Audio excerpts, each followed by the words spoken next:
Hello friends, welcome back to my YouTube channel. আজকে আমি তৈরি করব মাছের একটি মজাদার রেসিপি, কাতলা মাছের কালিয়া। একদম অনুষ্ঠান বারের মতো এই রেসিপিটি আমি তৈরি করে দেখাবো। চলুন দেখে নেওয়া যাক মজাদার এই রেসিপিটি। কাতলা কালিয়া করার জন্য এখানে আমি 4 পিস কাতলা মাছ নিয়ে নিয়েছি। এর ভিতরে দিয়ে দিলাম সামান্য একটু লবণ এবং দিয়ে দিলাম সামান্য একটু হলুদের গুঁড়া। লবণ এবং হলুদের গুঁড়া মাছগুলোকে খুব ভালোভাবে মেখে রেখে দিতে হবে 10 মিনিট। এরপরে চুলায় আমি একটা কড়াই বসিয়ে দিয়েছি এবং এর ভিতরে দিয়ে দিলাম 1/3 কাপ সরিষার তেল। কাতলা মাছের কালিয়া করার জন্য সরিষার তেলটাই দিতে হবে। এরপরে তেলটা খুব ভালোভাবে গরম হলে মাছগুলো আমি দিয়ে ভেজে নেব। আমার এখানে কাতলা মাছটা বেশ বড় সাইজের ছিল, এজন্য মাছগুলো অনেক বড় বড় হয়, ওজন একটু বেশি আছে। 4 পিস মাছে মনে হয় 500 গ্রামের মতো হবে, এজন্য আমার এখানে একটু তেলের পরিমাণও বেশি লেগেছে। এরপরে মাছগুলো উল্টে পাল্টে একটু লাল লাল করে ভেজে নেব। খুব বেশি মাছ ভাজার দরকার নেই, তাহলে কি হবে, মাছগুলো একদম শক্ত হয়ে যাবে এবং ভিতরে যে একটা জুসি ভাব থাকে সেটা থাকবে না। এ পর্যায়ে আমি মাছগুলো সব তুলে নেব।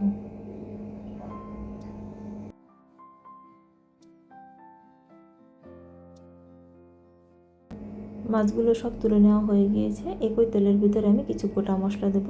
দিয়ে দিলাম 2 টুকরা দারুচিনি, 3টি এলাচ, 3-4টি লবঙ্গ, 2টি শুকনো মরিচ এবং 2টি তেজপাতা এবং হাফ চা চামচ গোটা জিরে। কিছুক্ষণ নেড়ে চেড়ে একটু ভেজে নিয়ে এর ভিতরে দিয়ে দিলাম 1/4 কাপ পেঁয়াজ কুচি। পেঁয়াজ কুচিটা একটু বেরেস্তার মতো করে ভেজে নিয়েছি। এরপরে দিয়ে দিলাম 1/4 কাপ পেঁয়াজ বাটা। পেঁয়াজ বাটা একটু ভেজে নিয়ে এরপরে এর ভিতরে দিয়ে দিলাম হাফ চা চামচ আদা এবং হাফ চা চামচ রসুন বাটা। রসুন এবং আদার কাঁচা গন্ধটা চলে যাওয়ার পরে গুঁড়ো মশলা অ্যাড করছি। এখানে দিয়ে দিয়েছি আমি হাফ চা চামচ হলুদের গুঁড়া, 1 চা চামচ লাল মরিচের গুঁড়া, 1 চা চামচ ধনিয়ার গুঁড়া এবং 1 চা চামচ জিরার গুঁড়া। একটু পানি দিয়ে মশলাগুলো খুব ভালোভাবে নেড়েচেড়ে কষিয়ে নেব। কিছুক্ষণ কষিয়ে নেওয়ার পরে এর ভিতরে দিয়ে দিলাম একটা টমেটো পেস্ট। প্রত্যেকটা মশলা এভাবে যদি ধাপে ধাপে দিয়ে কষিয়ে নেওয়া হয় তাহলে কিন্তু গ্রেভিটা অনেক ভালো লাগে খেতে। এরপরে দিয়ে দিলাম স্বাদমতো লবণ। একটা স্প্যাচুলা দিয়ে চারপাশ থেকে এভাবে নামিয়ে আবারও মশলাগুলো খুব ভালোভাবে কষিয়ে নেব। টমেটোর কাঁচা গন্ধটা চলে যাওয়ার পরে এর ভিতরে আমি অ্যাড করছি 2 টেবিল চামচ ফেটানো টক দই।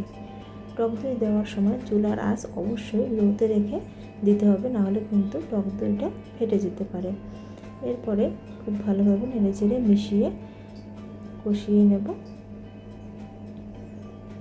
1 মিনিটের মতো কষিয়ে নেওয়ার পরে এর ভিতরে দিয়ে দিলাম, এখানে আমি 5টি কাজু বাদাম পেস্ট করে নিয়েছি, কাজু বাদাম পেস্ট দিয়ে দিলাম।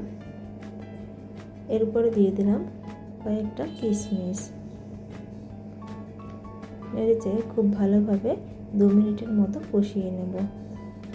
যখন এরকম মশলা থেকে তেল ছেড়ে আসবে তখন বুঝবেন যে মশলাটা খুব ভালোভাবে কষানো হয়ে গিয়েছে।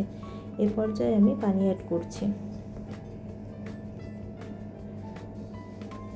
পানি দিয়ে দেওয়ার পরে খুব ভালোভাবে নেড়েচেড়ে মিশিয়ে দিতে হবে। মিশিয়ে দেওয়ার পরে যখন এভাবে বলক আসবে তখন মাছগুলো আমি দিয়ে দিলাম।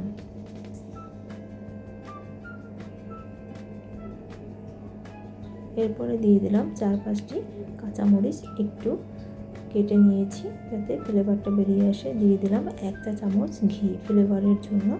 দিয়ে দিলাম হাফ চা চামচ গরম মশলা।